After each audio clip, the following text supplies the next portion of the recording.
55세 이후의 삶은 특별히 당부할 것이 없습니다. 먹고 싶은 건 먹고 즐기고 싶은 것은 즐기십시오. 부모님 연세가 55세가 넘어가면 잘 맞춰드리세요. 부모님이 조금 젊을 때는 가벼운 말다툼 정도야 괜찮습니다. 그런데 나이가 조금 더 들면 안타까운 일들이 생깁니다. 요즘 영화에도 자주 등장하는 병에 걸릴 수도 있습니다. 친부모가 자신의 아들, 딸을 몰라봅니다. 정말 안타깝습니다. 아버지, 제가 아들이에요. 응? 누구라고? 누구세요? 너무 슬프고 안타깝죠. 모르는 척하는 게 아니라 정말 몰라봅니다. 기억이 한순간에 사라집니다. 희미해지는 게 아니라 아예 사라집니다. 여러분 중에도 이런 분이 계시나요? 손 들어보세요. 제가 누굽니까? 제발 아들이라고만 하지 마세요. 그러면 제 조상님이 달라지니까요. 물론 저를 아들로 봐주시면 행복하고 감사한 일이죠. 그런데 실제로 이런 상황이라면 정말 가슴이 아픕니다. 아직 젊은데 이런 증상이 있는 분은 보리선수로 오십시오. 대단한 선수행의 대가가 될 수 있을 겁니다. 선수행을 하고 나면 어떤 변화가 찾아옵니다. 기쁘고 즐거워지지 않습니까? 즐거워지는 이유가 있을 겁니다. 저도 계속 생각해 봤는데 왜 선수행을 하고 나면 즐거워질까요? 온갖 번뇌를 잊기 때문입니다. 돈 빌린 것도 몽땅 잊어버립니다.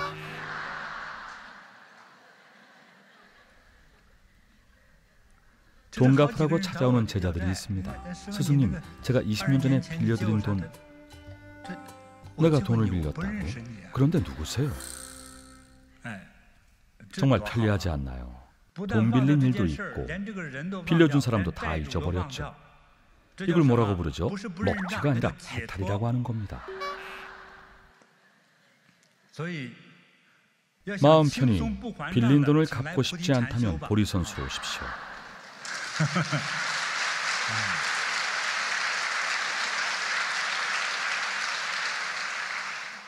방금 박수 친 사람들은 인성이 의심스럽군요. 사람이 그러면 안 되죠. 어떻게 하나 보려고 던진 미끼를 덥석 뭡니까? 아직 수행이 부족하니 다들 더 열심히 하십시오. 인성부터 키우십시오. 잊어버리기 전에 빌린 돈은 다 갚고 오세요. 아시겠죠? 돈을 안 갚으려고 보리선수에 오다니 정말 안 될 말입니다. 저는 선천적으로 기억력이 안 좋은 거고요. 제가 재무덤을 팠군요. 제 말을 듣고도 저에게 돈 빌려주실 분 있나요? 있습니까? 제가 돈 빌려달라고 하면 빌려주실 분 손 들어보세요. 내리세요. 내리세요. 정말 마음이 아프네요. 기억력이 안 좋다고 했는데도 돈을 빌려주면 돈 낭비입니다. 한 번 빌려주면 감감무소식일 테니까요. 돌려받을 수가 없어요. 그래도 덕분에 훈훈하네요. 싱가포르 차이나타운에서 시험해봤습니다. 온몸에 흙을 바르고 하루 종일 손을 내밀고 있었죠. 만두 한 알도 안 주더군요. 저를 쫓아내기 바빴습니다. 통행에 방해된다며 저를 구석으로 내몰더군요. 그저 돈을 구걸한 것뿐인데 말이죠. 만두 가게에 또 한참 손을 내밀었더니 주인이 저리 가! 라고 하더군요. 더 야박한 사람도 있었습니다. 신문 가판 대주인이 저쪽으로 좀 멀리 떨어져. 장사에 방해되잖아. 안 가면 경찰에 신고할 거야. 라고 하길래 자리를 옮겼죠. 그곳에서 저를 본 사람 있나요? 있습니까? 제대로 복수해야겠네요. 하루 종일 있었는데 보고도 모른 척했다 이거죠. 다음에 저랑 비슷하게 생긴 사람을 만나면 돈 많이 주세요. 하긴 저처럼 인물 좋은 사람이 돈을 구걸하지는 않겠죠. 감사합니다.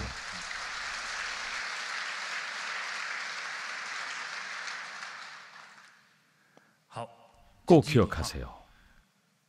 몸이 힘든 일을 할수록 돈도 적게 벌고 친구도 줄어들어서 돈은 절대로 못 빌리죠. 이런 사람들은 애초에 빚이 없습니다. 아무도 돈을 빌려주지 않으니까요. 가끔 착각하는 사람들이 있습니다. 이 사람은 부자니까 괜찮겠지 생각하고 쉽게 돈을 빌려주죠. 하지만 그런 돈은 쉽게 잃습니다. 부자니까 괜찮겠지 싶어서 돈을 빌려줬는데 알고 보니 사기꾼이었다면 그 돈은 영영 못 돌려받습니다. 가장 힘껏 일할 수 있는 그 몇십 년 동안 사람은 많은 시행착오를 겪습니다. 다시 말씀드리지만 인생은 결코 쉽지 않습니다. 인생이 마냥 즐겁다면 좋겠지만 현실은 그렇지 않죠. 저희 어머니도 그렇게 생각하셨습니다. 요 며칠 괜찮다 싶으면 어김없이 일이 터지는데 누구는 병으로, 누구는 사고로 다칩니다.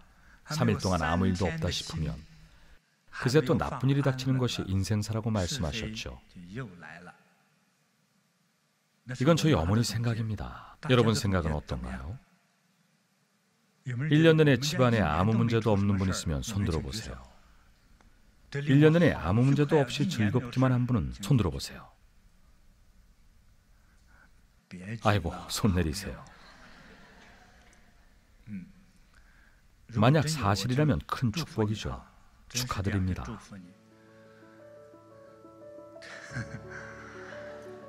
가끔 이런 사람들이 있죠.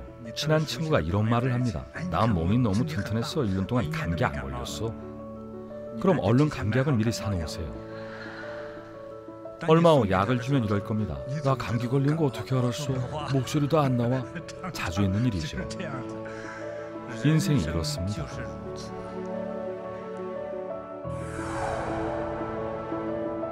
고통이 많은 인간 세상, 괴로움과 근심이 많아 그치지 아니한 것이 바다와 같습니다.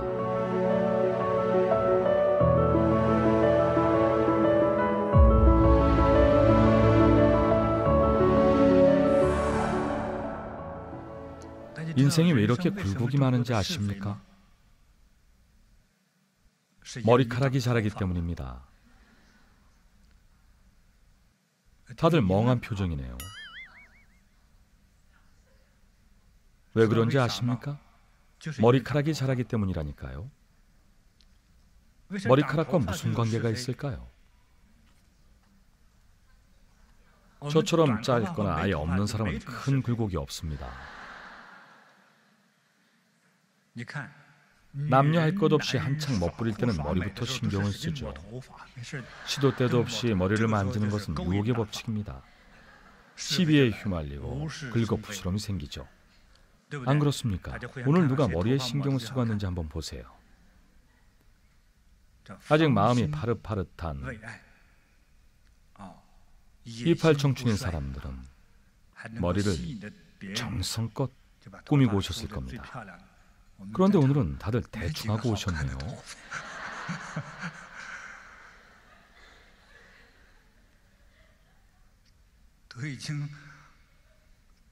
다들 높은 경지인 할매꽃 경지에 오르셨나 봅니다. 농담입니다, 농담. 혹시라도 농담인 줄 모르고 기분 상해서 나 이제 벽곡 안 해 라고 하면 안 됩니다.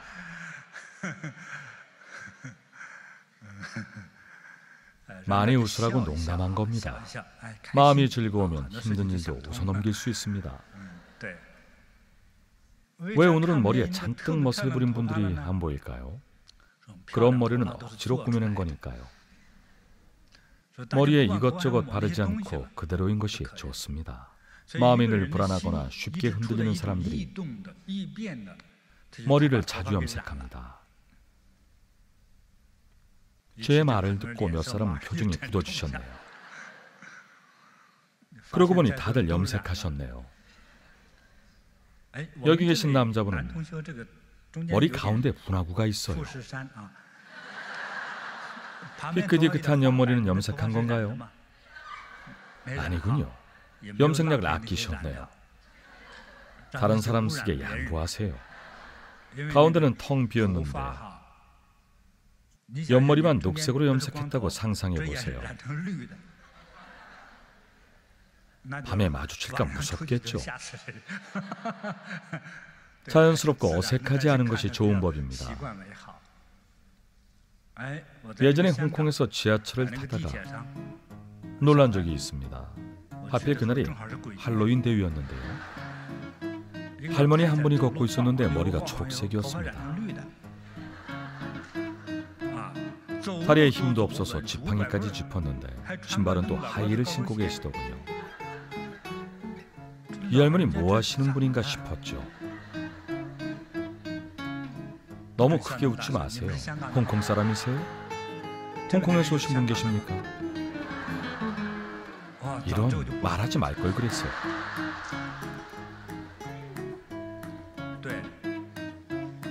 그 할머니 가방에 이름표가 있었는데 이름에 해자가 있었어요. 아닙니다. 그만 얘기했죠. 아무리 머리를 꽃처럼 예쁘게 염색했다고 해도 누가 할머니한테 끌리겠습니까? 정말 세상이 갈수록 요상해지고 있습니다. 나이 드신 분이 그렇게 꾸미기도 쉽지 않았을 겁니다. 그렇게 염색하면 병원에 가봐야 할지도 모릅니다. 과민 반응이 너무 심해서 심장마비가 올 수도 있습니다. 염색약이 워낙 독하니까요. 이게 첫 번째 이유입니다. 아무리 심장이 튼튼하고 아무런 문제가 없어도 무심코 거울을 봤다가 놀라서 까무러칠 수도 있습니다. 그런데 우리 지금 고급 해간반 소반입니까? 그냥 고급 만단반이라고 해야 할 것 같군요. 수행은 무슨 수행입니까? 그냥 농담 떠먹기나 계속하죠.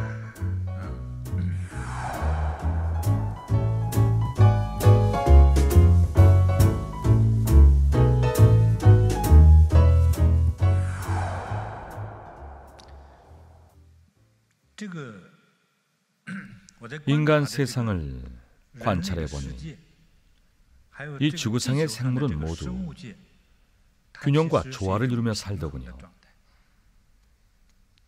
동물의 세계를 관찰해본 사람들은 생태계의 균형을 이해하고 있을 겁니다. 제가 말하는 동물 생태계의 균형에 대해 다들 알고 있습니까? 어떤 지역을 예로 들면, 잘 모른다면 제가 설명해 드리겠습니다. 어떤 지역을 예로 들면, 예를 들어 제가 자랐던 초원과 사막지대에서 유목민들이 가장 싫어했던 동물이 뭐였는지 아십니까? 맞습니다. 가장 싫어하는 동물은 바로 늑대였습니다. 툭하면 양을 잡아먹었으니까요. 양은 유목민들의 재산입니다. 늑대가 양을 잡아먹으면 재산이 그만큼 줄어들죠.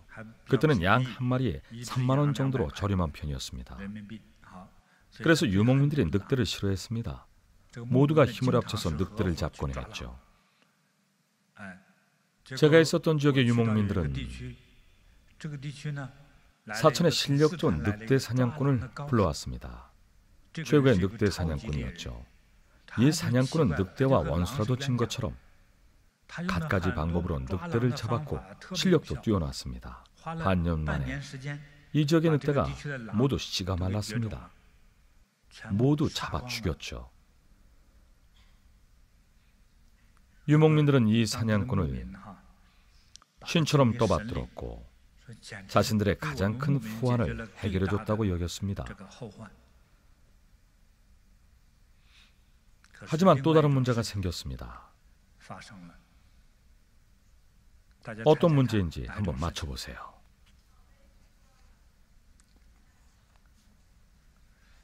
정확합니다. 누가 정답을 말했어요. 모든 풀이 사라졌습니다. 게다가 초원의 풀은 매년 농부가 씨앗을 심어 키우지 않습니다. 아마도 오랜 세월 동안 수천 년, 수만 년, 10만 년이 넘는 세월 동안 자랐겠죠. 정확한 기간은 저도 모릅니다. 언제나 항상 있었고 심어서 자라는 풀이 아니었습니다. 그리고 추운 지역이라 풀의 높이도 높지 않습니다. 겨우 이 정도입니다. 양이 풀을 먹을 때는 보통 풀잎만 뜯어먹죠. 늑대가 없어지자 양은 계속 새끼를 낳았고 한 번에 한 마리가 아니라 3마리, 5마리를 낳았습니다. 정확히는 저도 기억이 안 나지만 아무튼 3마리 이상은 될 겁니다. 양은 그렇게 계속 번식하지만 풀은 아니죠. 양은 많아지는데 풀이 줄어들면 그야말로 재난이지 않겠습니까? 늑대가 잡아먹는 또 다른 동물이 있습니다. 초원의 땅 밑에 사는 동물입니다. 본 적이 있는지 모르겠네요. 쥐과 동물로 이름은 마멋입니다. 토끼처럼 생기긴 했지만 토끼는 아닙니다. 비슷한 동물로 수달이 있는데 늪지대에 살면서 헤엄도 치고 땅을 오를 수도 있습니다. 수달이 강해서 헤엄칠 때는 털에 물기가 촉촉하죠. 그런데 헤엄을 치다가 땅으로 올라와서 몸을 한번 털면 온몸의 물기가 사라집니다. 몸의 털에 유분이 굉장히 많습니다. 땅으로 올라와서 강아지처럼 몸을 한번 부르르 털고 나면 물이 금세 말라버립니다. 강아지는 몸을 털어도 물기가 남아있죠. 집에서 강아지 키우나요? 보통은 드라이기로 자기 머리를 말리고 강아지 털을 말립니다. 하지만 수달은 그저 몸을 한 번만 털면 저절로 마릅니다. 싱가포르에서는 모를 수도 있는데 마멋의 눈망울은 수달을 닮았지만 수달과는 다릅니다. 제가 말하는 건 마멋인데 한번 보십시오. 마멋은 초원 땅 밑에 삽니다. 쥐과의 한 부류라고 할 수 있죠. 털은 항상 촉촉해서 수달의 털과는 다릅니다. 마멋은 강가에 살지 않습니다. 마멋은 토끼처럼 생겼고 크기는 제 손만 하죠. 키는 35cm 정도 됩니다. 늑대가 사라지고 난 후에 양은 그래도 관리가 가능했습니다. 사육하는 동물이었으니까요. 양이 너무 많이 늘어나도 유목민들은 통제하는 법을 알고 있었죠. 예를 들어 2만 평의 초원에는 최대 2,000마리면 충분합니다. 아니면 풀이 모자라니까요. 그렇게 양의 번식과 개체수를 조절합니다. 하지만 마멋은 야생동물입니다. 게다가 문제가 하나 더 있었죠. 바로 풀뿌리를 즐겨 먹는다는 사실입니다. 초원 땅 밑에 구멍을 파고 그 아래에서 뿌리를 먹죠. 땅 밑은 마멋들이 먹고 자며 생활하는 집인 셈입니다. 뿌리까지 다 먹으니 풀이도 자라지 않습니다. 게다가 땅속을 헤집고 다녀서 초원 여기저기에 길게 파인 구덩이들이 생깁니다. 모르는 사람이 보면 일부러 삽으로 파놓은 줄 알 겁니다. 사실은 마멋들이 풀뿌리를 먹으려고 파놓은 구멍이었죠. 마멋을 잡아먹는 늑대가 모두 사라지는 바람에 마멋들이 활개를 치고 다녔고 초원은 점점 본 모습을 잃어갔죠. 마멋들이 다 먹어버려 풀이 더 자라지 않았으니까요.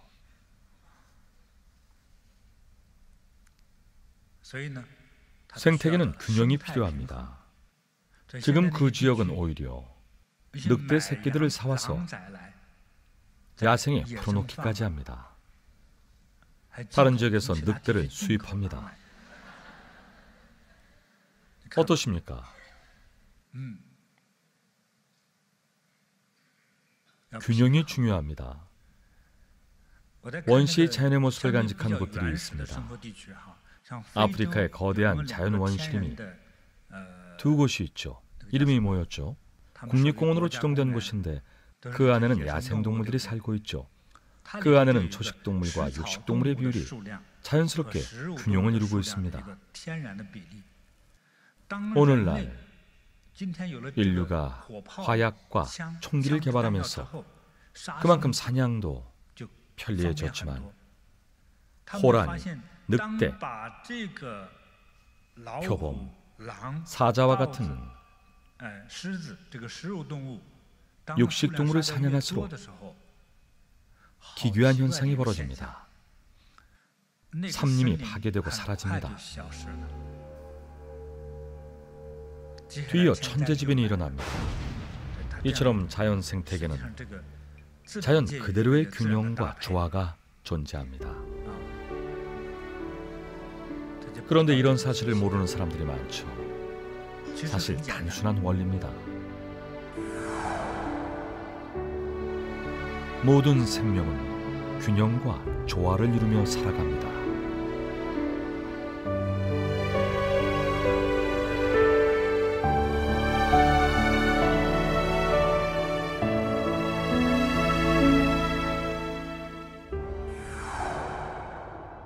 싱가포르와 말레이시아 중 어디가 경찰이 더 많나요?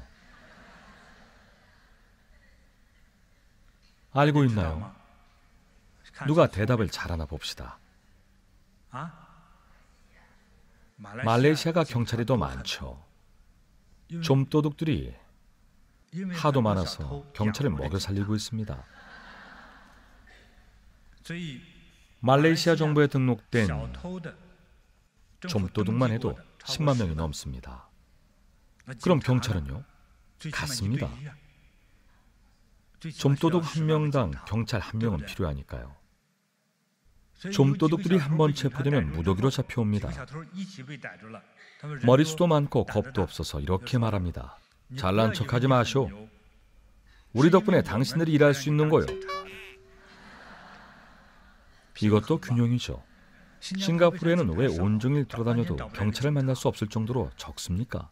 애초에 경찰이 필요한 일이 별로 없으니 경찰이 많을 필요가 없죠. 이제 아시겠죠?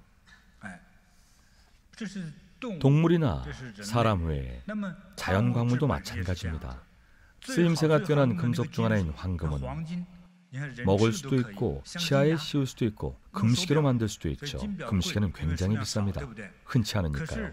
돈이 없으면 철로 만든 손목시계를 사야죠.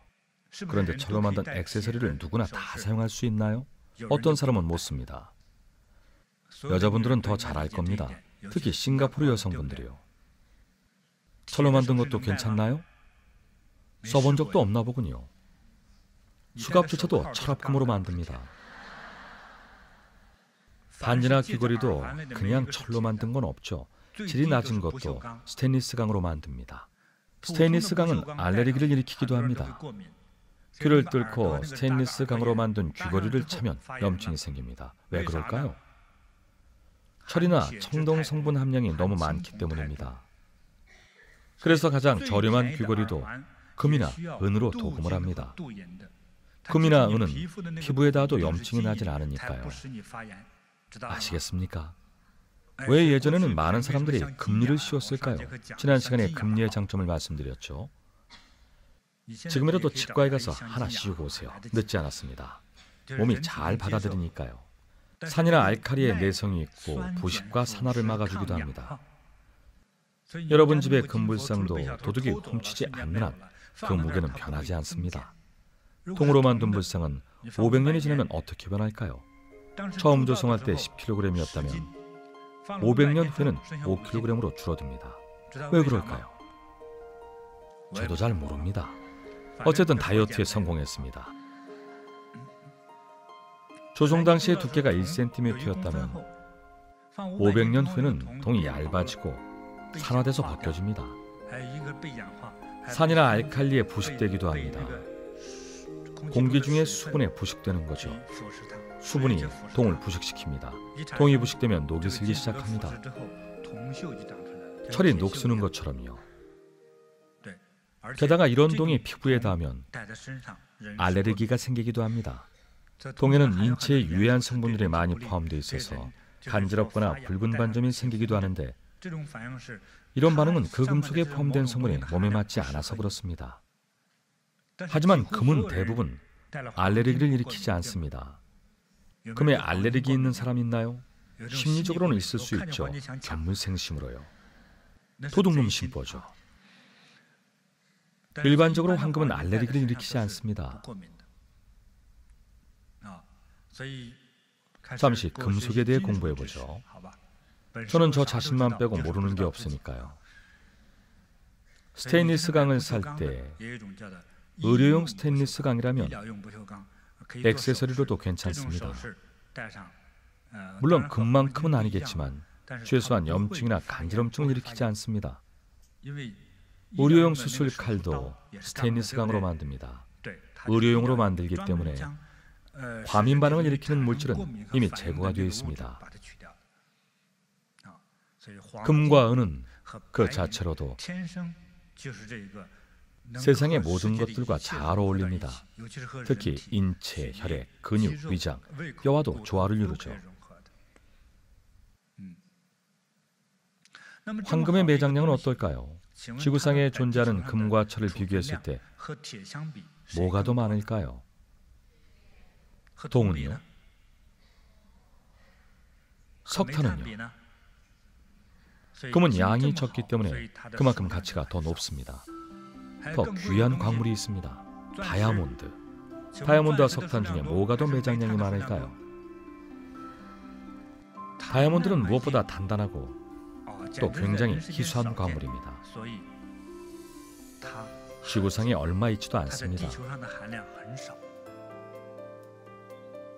미얀마의 루비도 굉장히 귀합니다. 여러 번 말씀드렸듯이 루비는 가루로 만들어 용해시킨 후에 허브루즈 망원경의 재료로 사용됩니다. 우주의 모든 행성을 관측합니다. 충격과 온도를 견디는 성질이 매우 뛰어납니다. 2000도씨의 고온은 물론 영하 1000도씨의 저온도 견딜 수 있습니다. 일반 유리는 어느 정도까지 견딜 수 있을까요? 유리병을 예로 들면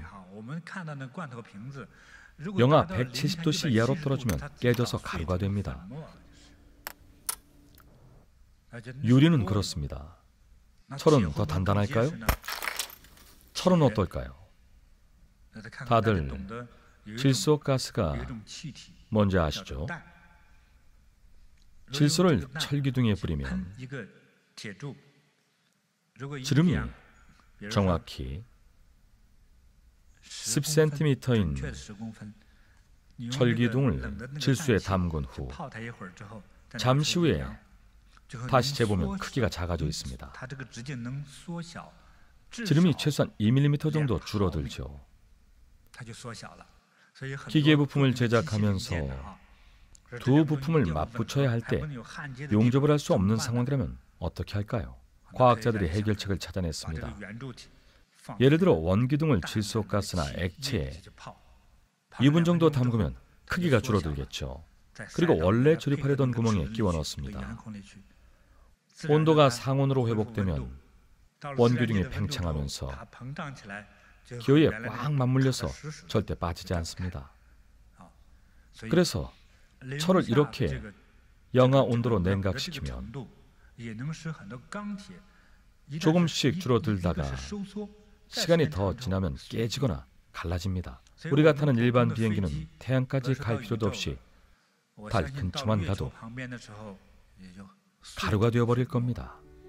극한 고온의 환경에서는 녹아서 기체로, 극한 저온의 환경에서는 깨져서 가루로, 그리고 결국은 사라집니다.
모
진짜 여기 왔을 때 진짜 완전히 내 몸이 로봇이었었어. 뻣뻣해서 이렇게 오른쪽 어깨, 허리, 고관절 왜 한쪽으로 오른쪽으로 그렇게 아파가지고 애먹는데 지금은 다 났어. 팔도 다 뭐 여기 말랑말랑해지고 여기 오면서부터 날로 달라지는 거야.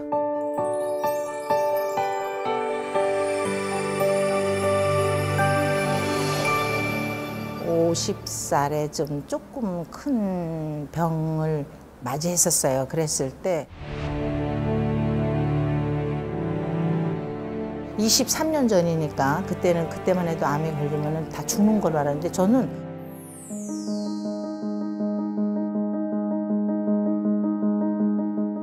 제가 이렇게 명상을 접하게 됐어요.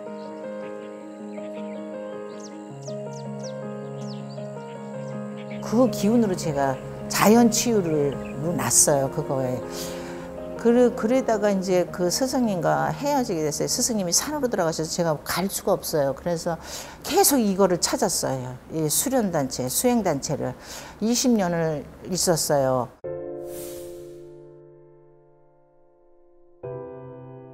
방사선 그 치료받은 거에 후유증이 10년 만에 나타났어요. 요관 협착증이라고 왔어요. 그런데 약물 갖고는 내가 치유를 약을 안 받는 거야, 내 마음에. 그래서 이 자연 치유 단체를 찾는 거야. 찾느라고 갈망을 했어요. 근데 뭐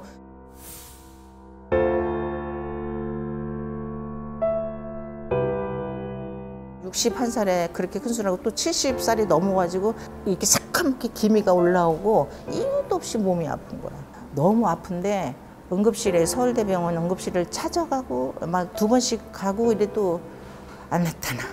일주일 입원하고 나왔다가 얼마 있다 또 갔어. 또 들어오는데 나이가 있으니까는 수술을 할 수 없고 주사요법으로 일주일에 한 번씩 5번을 맞으려는데 내가 2번을 맞았어. 근육 풀어줘 이제 그런 주사지. 그건 이것도 아닌데.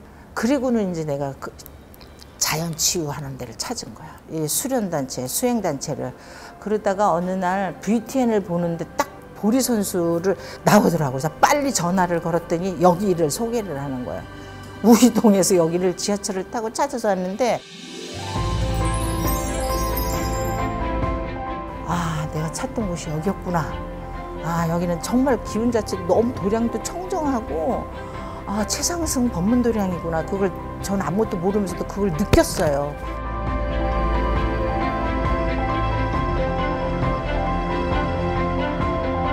정말 여기 스승님 그 모든 그게 수행법 다 좋아. 어떤 거 하나를 지목하지 다 좋아.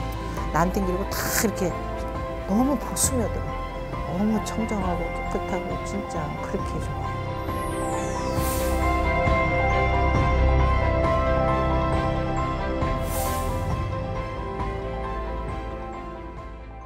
법도 중요하지만 수행도 모든 거 다 중요하지만 저는 거기서 이 법문을 접했어요.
그래, 그쵸. 우리 아빠가 티벳에서 오셨는데 저분을 우리나라 초등학교에 사는데 우리 영암식 하잖아. 아버지 언니가 우연찮게 지금 굉장히 어렵다고 하는데 우리 아들이 자기 일을 하는데 자기 사업을 요일 전에 엄마 저한테 그러더라고 전화가 왔어요. 엄마 6월 달부터 제가 다시 부산까지 내려가서 강의를 합니다. 그래서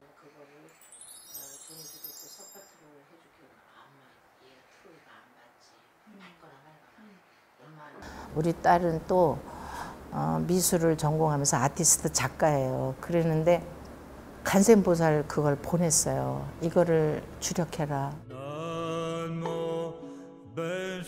이 코로나 때문에 쇼를 하나도 안 해. 그러면서 집에서 이제 인터넷 갖고 주문을 받는데 엄마 한 달에 한 건, 2건 들어오는데 지금은 7건, 8건이 들어오는데 가만히 보면은 내 건강, 뭐 집이 항상 집은 아직 저희 아저씨가 75세인데 아침에 나 여기 태워다 주고 서초동 사무실에 가 아직도 출근을 하고 계셔. 우리 애들도 그냥 자연스럽게 그렇게 하고 다 좋은 일이 있는 거야. 이렇게 항상 더 바라면 욕심이지.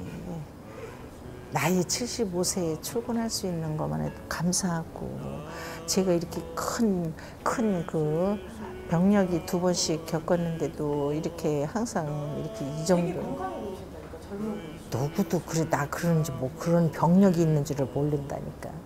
그렇게 했다는 내 입으로 말 안 하면 몰라요. 최고 건강한 줄 알아서 그렇죠 건강하죠 그랬죠.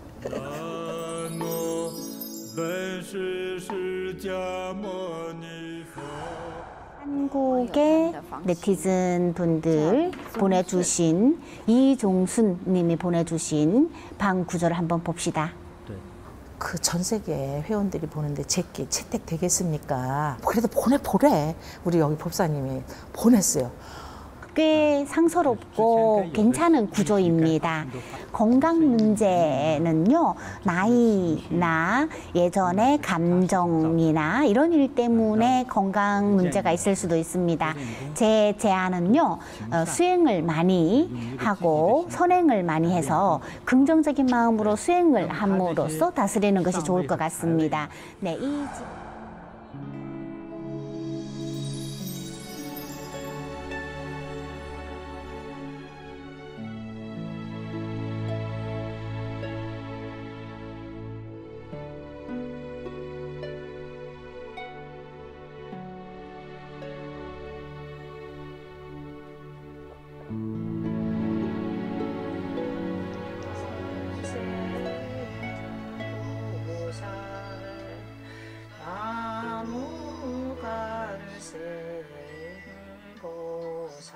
20년 걸렸어요. 그렇게 찾아 헤맸는데 그래서 젊은 친구들한테 참 너네들은 전생에 성근을 많이 심었다. 일찍이 이렇게 좋은 도량의 스승님을 만났다는 게 나는 지금 이렇게 늦게서야 만났다. 그래도 지금도 나는 감사한다. 항상 그래서 저는 절을 하면은 스승님 고맙습니다. 감사합니다. 사랑합니다. 그 3마디가 저절로